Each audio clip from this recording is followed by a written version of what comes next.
This is no ordinary quarry. It's where the living once buried their dead.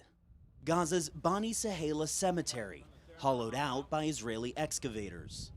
These were all graves. This was a cemetery, but the military says that they were forced to come in here because they discovered a Hamas tunnel running right underneath that cemetery. But the Israeli military failed to prove that stunning claim during a 3-hour tour of the area. They invited us here a week after we first uncovered this graveyard's partial destruction using satellite imagery, part of a CNN investigation that found 16 cemeteries in Gaza damaged or destroyed by the Israeli military. This whole area here is a military compound. From the mosque over there, underneath the graveyard, all the way down north and south.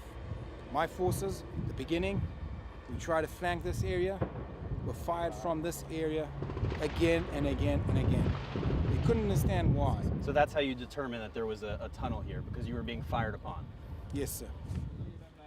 Our journey to investigate the Israeli military's claims begins in the rubble of what they say was a residential building. Even just standing at the mouth of this tunnel, you can feel the humidity just like emanating here. And this is the way that we go in to what they say is an extensive tunnel system in Bani Sahela. We descend into a dark, seemingly endless labyrinth. There's just tight spaces like this in certain parts of this tunnel. But then you get here and you have full headspace pretty much. All throughout it, you can see that there's electricity, there's telecommunications. The Israeli military says that this tunnel system actually leads to a Hamas Command Center, which they say was used by Hamas fighters to coordinate their attacks. The Israeli military says this is that command center. Multiple rooms equipped with plumbing and electricity. Maps like this once lining the walls.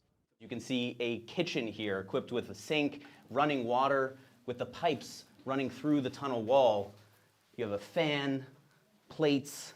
I mean, you could imagine this being in a house, but instead it's deep, deep underground. Where are we right now? I mean, what's above us? So we're in the headquarters of a Hamas commander. Above us is a cemetery that I showed you from the outside. If you look at the satellite imagery of this cemetery, there is a wide area that the military has cleared. Why is that necessary in order to uncover these tunnels? We had to reach the tunnels. We had to reach the tunnels. We had to uncover the tunnels. We had to prevent from the enemy to flank us. But there's no way for us to verify whether we are actually beneath the graveyard. General Goldfuss takes us back out of the tunnel, but not into the cemetery. Instead, we leave the same way we came in, before walking back to the enormous hole where the cemetery once stood. Please, hold on a second. Yeah. We're asking the general if we can actually see the shaft to the tunnel. But the answer is no. So? There's all kinds of machinery which I don't want you to take pictures of. The security of my forces. But what about if we don't film it? We just look with our eyes. And then you might fall in, the whole thing can collapse.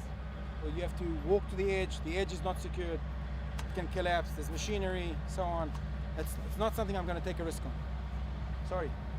The Israeli military later provided this drone footage, showing the tunnel shaft we entered and another one nearby.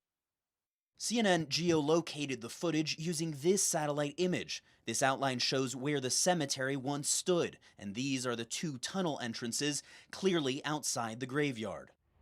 As for the tunnel they say they found here, where the cemetery once stood, the military never provided any evidence.